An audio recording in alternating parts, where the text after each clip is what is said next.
ప్రస్తుతం మనతో పాటు ప్రముఖ ఆధ్యాత్మికవేత్త జ్యోతిష పండితులు రవిశంకర్ శర్మ గారు మనతో ఉన్నారు. గురువు గారితో మాట్లాడదాం. నమస్కారం గురువు. నమస్తే అండి.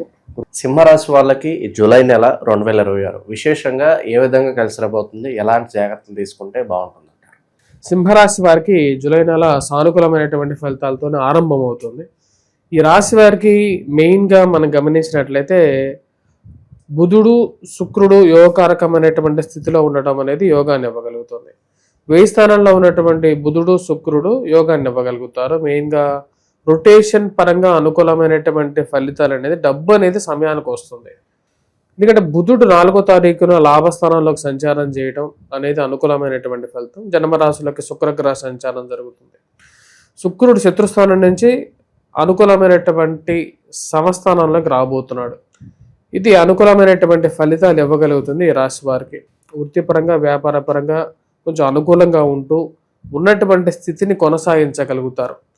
ఈ రాశి వారికి మెయిన్గా మనం గమనించినట్లయితే 17వ తారీఖు వరకు కూడా అనుకూలమైనటువంటి ఫలితాలు ఎక్కువగా ఉంటాయి. ఎందుకంటే రవి యొక్క షడ్బలం చాలా అనుకూలమైనటువంటి ఫలితాలు ఇవ్వగలుగుతుంది. లాభస్థానంలో రవిగ్రహ సంచారం బుధాదిత్య యోగం అనేది లాభస్థానాల్లో జరుగుతుంది. అంటే రవి బుధుడు కలిసి లాభస్థానంలో 17వ తారీఖు వరకు సంచారం జరుగుతున్నది. ఈ సమయంలో వీరికి చేసినటువంటి పనికి గౌరవము గుర్తింపు రావటం, 10 మందిలో వీరు కష్టపడిన దానికి వీరు ఈ యొక్క పనిని వారు చేశారు అనేటువంటి ఒక గుర్తింపు అనేది పొందగలుగుతారు. అంటే వాళ్ళ యొక్క రికగ్నేషన్ అనేది పొందగలుగుతారు. వాటితో పాటు పేరు ప్రఖ్యాతుల విషయంలోనూ అదేవిధంగా గౌరవం మర్యాదల విషయంలోనూ ఎటువంటి లోటుపాట్లు అనేవి ఉండవు. అదేవిధంగా కార్యాలయాల్లో ఎక్కడైతే పనిచేస్తున్నారో వీరికి సమానమైనటువంటి గౌరవం, ఒక మంచి గౌరవం ఇవ్వటం, అదేవిధంగా ఉన్నతాధికారులతో మీరు చేసినటువంటి కష్టానికి మెప్పు పొందడం, రికగ్నైజ్ అవ్వటం అనేది ఒక మంచి పరిణామంగా చెప్పచ్చు. అదేవిధంగా నూతన ఉద్యోగ అవకాశాల గురించి ప్రయత్నం చేయడానికి కూడా ఇది ఒక మంచి సమయంగానే చెప్పచ్చు. 17వ తారీఖు వరకు కూడా కొత్త కాంటాక్ట్స్ ఏర్పరచుకోవటం, దాని తర్వాత ముందు గ్రౌండ్ ఏర్పాటు చేసుకొని దాని తర్వాత వీరు చేసేటువంటి ప్రయత్నాలకు కూడా సరైనటువంటి ఒక మంచి ఆదరణ అనేది కూడా పొందగలుగుతారు. మెయిన్గా టీవీ మీడియా రంగాల్లో పనిచేస్తున్నటువంటి వారికి కూడా ఒక మంచి విశేషమైనటువంటి అంటే ఫిల్మ్ యాక్టర్స్ కానీ వీరందరూ ఎవరైతే ఉంటారో కొన్ని అవకాశాలు అనేవి కూడా పొందగలుగుతారు. అవకాశాలు కొన్ని రావడం, వాటిలో వీరు విజయాన్ని సాధించడం, అంటే వారు చేసినటువంటి వృత్తిపరంగా కూడా వారు మంచి విజయాన్ని కూడా పొందగలుగుతారు. ఓవరాల్గా వచ్చినప్పటికీ ఈ రాశి వారికి స్టార్టింగ్ ఆఫ్ ద మంత్ నుంచి కూడా 17వ తారీఖు వరకు చాలా వరకు అనుకూలమైనటువంటి ఫలితాలు ఉంది. ఫైనాన్షియల్గా రొటేషన్స్ కూడా అనుకూలంగా ఉంటుంది. ఈ రాశి వారికి అనుకూలమైనటువంటి ఫలితాలు బాగుంది. ఈ యొక్క నెల మెయిన్గా శుక్రుడు అనుకూలమైనటువంటి స్థితి. జన్మరాశులకి శుక్రగ్రహ సంచారం 7వ తారీఖున జరుగుతున్నది. స్త్రీలతో సాంగత్యం మరియు అదేవిధంగా విశేషమైనటువంటి వారితో ఉండేటువంటి ఒక ఫ్రెండ్షిప్ అనేది డెవలప్ అవ్వటం, అదేవిధంగా పురుషులకు కూడా స్త్రీలతో పరిచయాలు, అదేవిధంగా స్త్రీలకు పురుషులతో పరిచయాలు ఏర్పడటం, వారితో ఒక మంచి అండర్స్టాండింగ్లో ఏర్పడి చేయాలనుకున్నటువంటి పనులని వారు సుసంపూర్ణంగా చేయగలుగుతారు.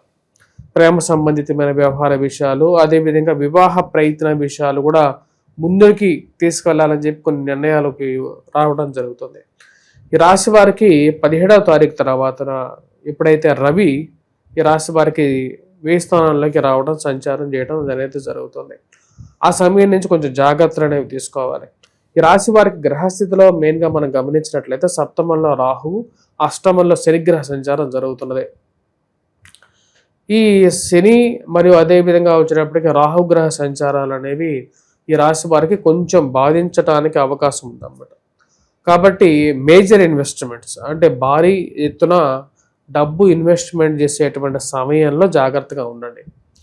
ఎక్కువగా ఇన్వెస్ట్మెంట్ చేసేటప్పుడు 1-2 సార్లు మీ యొక్క స్వజాతకంలో పరిశీలించుకున్న తర్వాత ముందుకు వెళ్ళాల్సినటువంటి ముఖ్యమైనటువంటి సూచన. అదేవిధంగా జీవిత భాగస్వామి ఆరోగ్య విషయంలోనూ జాగ్రత్తలు తీసుకోవాలి. ఈ రాశి వారికి వచ్చినప్పటికీ 1 మాట్లాడితే తక్కువగాను, 2 మాట్లాడితే ఎక్కువగా ఉండేటువంటి పరిస్థితులు కొన్ని ఏర్పడుతూ ఉంటాయి. మెయిన్గా బంధువులతోనూ మరియు అదేవిధంగా బాగా దగ్గరగా ఉన్నటువంటి వారితో చాలా జాగ్రత్తగా డీల్ చేయాల్సినటువంటి కొన్ని పరిస్థితులు, ఎవరో కావాలనే తమను టార్గెట్ చేస్తున్నట్టుగా అనిపించేటువంటి కొన్ని పరిస్థితులు అనేవి ఏర్పడుతూ ఉంటాయి. అవి సొంత అనుభవాలుగా ఉంటూ ఉంటాయి. ఈ రిలేషన్షిప్స్లో వైవాహిక జీవితాల్లోనూ మరియు అదేవిధంగా అత్తమామలు, చుట్టూ బంధువులు వారి నుంచి వచ్చేటువంటి కొన్ని పరిణామాలు, ఇటువంటి కొన్ని దీర్ఘకాలిక విషయాల్లో కొంచెం జాగ్రత్తగా పరిశీలించుకొని ముగించుకోవాలి ఈ రాశివారు. ఈ రాశివారు మెయిన్గా వచ్చేటప్పటికి ఈ యొక్క సానుకూలమైనటువంటి ఫలితాన్ని ఎక్కువగా యూటిలైజ్ చేసుకుంటూ అనుకున్నటువంటి విషయాలు కంప్లీట్ చేసుకోవాలి. విద్యార్థులకి అనుకూలమైనటువంటి ఫలితాలు గోచరిస్తూ ఉన్నాయి.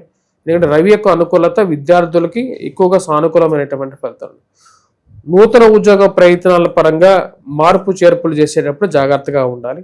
అభూత కల్పనలకి నమ్మి త్రిశంక స్వర్గాన్ని చూపించేటువంటి వారు, ఎక్కడో ఆకాశంలో ఏదో అక్కడికి వస్తే ఇది జరుగుతుందని చెప్పేటువంటి మాటలు ఎక్కువగా నమ్మద్దు. కాంప్లికేటెడ్ ఇష్యూస్గా మార్చుకోకుండా ముందుకు తీసుకెళ్ళాలి. ఎందుకంటే రాహు, శని ఇద్దరు కొంచెం అటువంటి గ్రహాలు అన్నమాట. రాహు ఇంచుమించు శని ఇచ్చేటువంటి ఫలితాలు వేస్తాడు. కాకపోతే ఈ నెల ఉండేటువంటి గ్రహస్థితి కొంచెం అనుకూలమైనటువంటి ఫలితాలు ఇచ్చే విధంగా ఉంది. మెయిన్గా వచ్చేటప్పటికి ఉద్యోగ పరంగా, వ్యాపార పరంగా అనుకూలమైనటువంటి స్థితినే ఇస్తూ ఉంది అన్నమాట. అంటే బుధుడు, శుక్రుడు, రవి యొక్క అనుకూలత అనేది అనుకూలమైనటువంటి ఫలితాలు ఇస్తూ ఉంది. నిజంగా 1-2 సార్లు వెరిఫై చేసుకున్న తర్వాత మీ ఇన్వెస్ట్మెంట్స్ పరంగాను, దాని తర్వాత మీ యొక్క ఏవైతే మీరు పెట్టాలనుకున్నటువంటి డబ్బు కానీ ఆ విధంగా మీరు ముందుకు వెళ్ళండి. వాటిలో విజయాన్ని తప్పకుండా సాధించగలుగుతారు. ఆ యొక్క నమ్మకాన్ని ఎప్పుడు ఉంచుకోండి. ఎందుకంటే సాక్షాత్తు సూర్యుడు లాస్యాధిపతి అయినటువంటి రవి లాభస్థానంలో బలమైనటువంటి స్థానంలో ఉన్నాడు కాబట్టి అనుకూలమైనటువంటి ఫలితాలు ఎక్కువగా ఇవ్వగలుగుతాడు ఈ రాశి వారికి. ఎలాంటి పరిహారాలు, ఎటువంటి దైవారాధన చేస్తే బాగుంటుంది అంటారు? ఈ రాశి వారు మెయిన్గా చేయాల్సినటువంటి దైవారాధన వచ్చేటప్పటికి అష్టమంలో ఉన్నటువంటి శనికి వెంకటేశ్వర స్వామి దేవాలయ దర్శనం చేసుకోండి సింపుల్గా. లేకపోతే ఇంట్లో దీపారాధన చేసుకోవటం ప్రతినిత్యం. నెగిటివ్నెస్ని మీ దగ్గరికి కూడా తీసుకురావద్దు. మానసికమైనటువంటి దృఢ సంకల్పంతో ఉండండి. బలమైనటువంటి శక్తిగా ఎదగండి. అదేవిధంగా దుర్గాదేవిని పూజించటం, ఇవన్నీ పూజా పురస్కారాలు చేయటం వల్ల ఏమొస్తుంది అంటే వచ్చేటప్పటికి మనస్సంకల్ప సిద్ధి. ఇప్పుడు ప్రతినిత్యం దీపారాధన చేయటం వల్ల ఏమొస్తుంది అంటే దీపంలో ఉండేటువంటి వెలుగు మనలోనూ ఆ యొక్క వెలుగు తేజస్సులో మనం వెలగాలి. అలా వెలగాలి అంటే ఏం చేయాలి? నువ్వే నీలో ఆ నెగిటివ్నెస్ అనేది పారదోలటానికే మన ఇంట్లో ఎప్పుడు దీపారాధన చేసేది. ఆ దీపారాధన చేస్తున్నప్పుడు అటువంటి ఒక జ్ఞానాన్ని పొందాలి. అందుకనే మనకు గాయత్రి మంత్రంలో కూడా ఓం భూర్భువస్వ భర్గో దేవస్య ధీమహి ధియో యో నః ప్రచోదయాత్ అపో జ్యోతిర్మతు బ్రహ్మ భూర్భువస్సువరం అంటానమాట.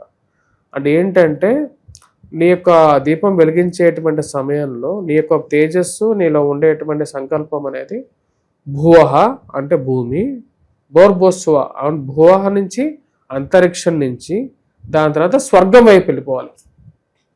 నీకు భావన, థింకింగ్ అనేది.